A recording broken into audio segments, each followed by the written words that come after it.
নমস্কার, পিয়ালির রান্নাঘরে আপনাদের সবাইকে স্বাগত। আজকে একটা ব্রেকফাস্ট আইটেম করব। সুজি নিয়ে নিয়েছি, আর এখানে ইনগ্রেডিয়েন্টস হিসেবে নিয়েছি ক্যাপসিকাম, গাজর, পেঁয়াজ, কারি পাতা, টমেটো কুচি, কাঁচা লঙ্কা কুচি, বাদাম এবং সুজি। এগুলো সব আমি সুন্দর করে ধুয়ে কুচি কুচি করে কেটে রেখেছি।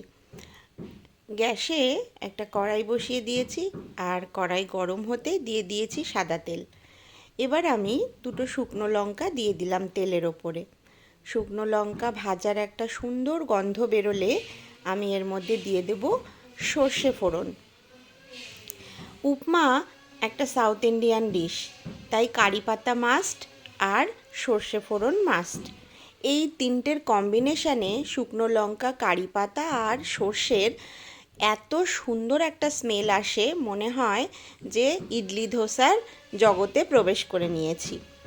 এবার আমি কিছুটা বাদাম কাঠখোলায় ভেজে রেখেছিলাম, সেগুলোই খোসা অল্প ছাড়িয়ে নিয়ে আবার তেলের ওপর দিয়ে দিয়েছি। সাথেই দিয়ে দিয়েছি কুচিয়ে রাখা পেঁয়াজ। এক এক করে আমি অ্যাড করছি গাজর, কারণ গাজর একটু রান্না হতে সময় লাগে, সেদ্ধ হতে হবে। ছোট ছোট করে কুচিয়ে নিয়েছি, তাই ভালো করে এক এক করে পরপর পরপর আমি সব সবজিগুলো অ্যাড করব। ভাজা ভাজা হয়ে আসলে আমি এরপর দিয়ে দিয়েছি ক্যাপসিকাম কুচি।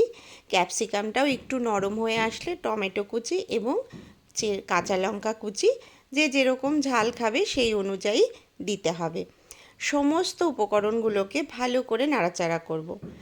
আর আমার ঠিক সাদা সাদা জিনিসটা ভালো লাগে না, তাই এক চিমটে হলুদ দিয়ে দিয়েছি।